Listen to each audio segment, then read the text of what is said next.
Assalamualaikum warahmatullahi wabarakatuh. Halo semua, perkenalkan nama saya Miliana Safitri dengan NIM 23130910111. Nah, di video kali ini kita akan membahas mengenai uji lemak dalam praktikum biokimia.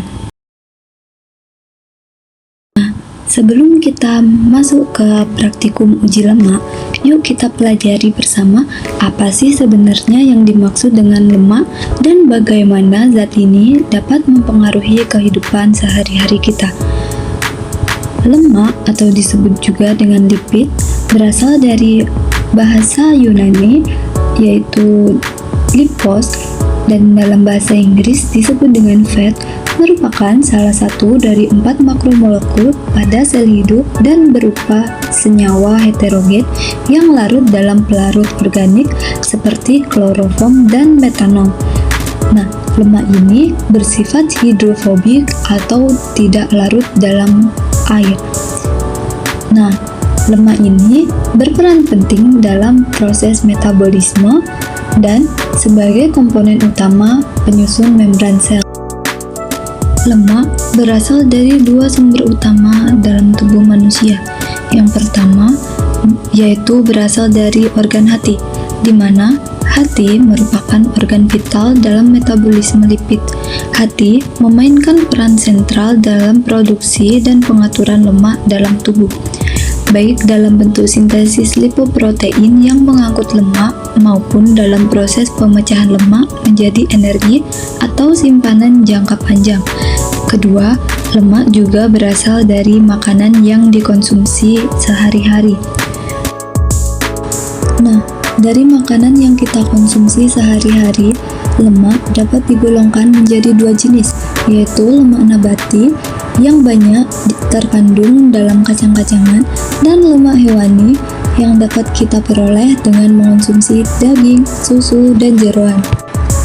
Kadar konsumsi lemak sangat berpengaruh terhadap kesehatan tubuh kita, di mana kelebihan lemak dapat memicu penyakit kolesterol tinggi, sembelit, obesitas, aterosklerosis, hingga jantung koroner.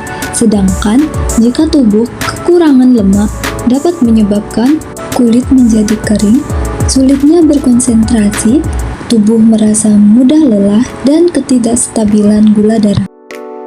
Maka dari itu, tujuan utama dari praktikum kali ini yaitu untuk mengklasifikasikan bahan makanan apa saja yang mengandung lemak dan dapat dijadikan sebagai sumber lemak yang tepat untuk tubuh dengan mengamati hasil reaksi pada sampel.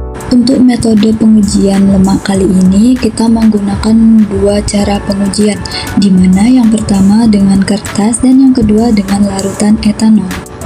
Alat yang kita butuhkan dalam praktikum ini yaitu cawan petri, pipet tetes, gelas kimia, gelas ukur, kapas, lidi, pengaduk besi, mortar dan alu, tabung reaksi, rak tabung reaksi, pelat tetes, dan sarung tangan. Untuk kapas dan lidi dapat digantikan dengan cotton bud.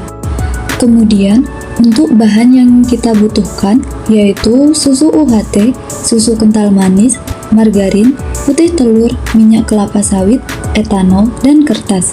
Untuk langkah kerja dari metode yang pertama yaitu dengan menggunakan kertas, dimulai dengan menyiapkan alat dan bahan yang diperlukan. Kemudian dimasukkan bahan yang akan diujikan ke dalam pelat tetes dan diberi label sesuai dengan nama bahan. Kemudian ditetesi sedikit air pada masing-masing bahan dan aduk hingga rata. Setelah itu, disiapkan kertas yang telah diberi label nama bahan yang akan diujikan dan swab bahan yang telah diambil menggunakan kapas atau cotton bud pada masing-masing kertas sesuai dengan label. Kemudian, jemur kertas hingga kadar air berkurang. Kemudian, amati apakah ada warna bening pada kertas. Untuk metode yang kedua yaitu dengan menggunakan larutan etanol, dilakukan dengan menghaluskan putih telur menggunakan mortar dan alu, kemudian dimasukkan bahan yang akan diuji ke dalam tabung reaksi yang telah diberi label sesuai dengan jenis bahannya. Kemudian ditetesi larutan etanol pada masing-masing bahan dan diaduk dan kocok hingga merata. Setelah itu, diamkan beberapa saat, kemudian amati apakah terdapat endapan putih keabu-abuan. Nah, ini merupakan hasil akhir dari kedua metode pengujian lemak. Metode pengujian lemak menggunakan kertas menunjukkan hasil yang positif pada minyak kelapa sawit dan margarin, dan hasil yang negatif pada susu kental manis, susu UHT, dan putih telur. Prinsip dari uji lemak pada metode ini yaitu dengan memanfaatkan sifat polaritas dan permeabilitas lemak terhadap substrat tertentu. Lemak terdiri dari molekul-molekul yang tidak larut dalam air atau hidrofobik, yang cenderung berinteraksi lebih baik dengan substrat yang memiliki sifat serupa seperti kertas. Ketika sampel makanan atau zat yang mengandung lemak dioleskan pada kertas, molekul-molekul lemak tersebut akan berdifusi dan meresap ke dalam serat-serat kertas yang dapat dilihat dengan mata telanjang.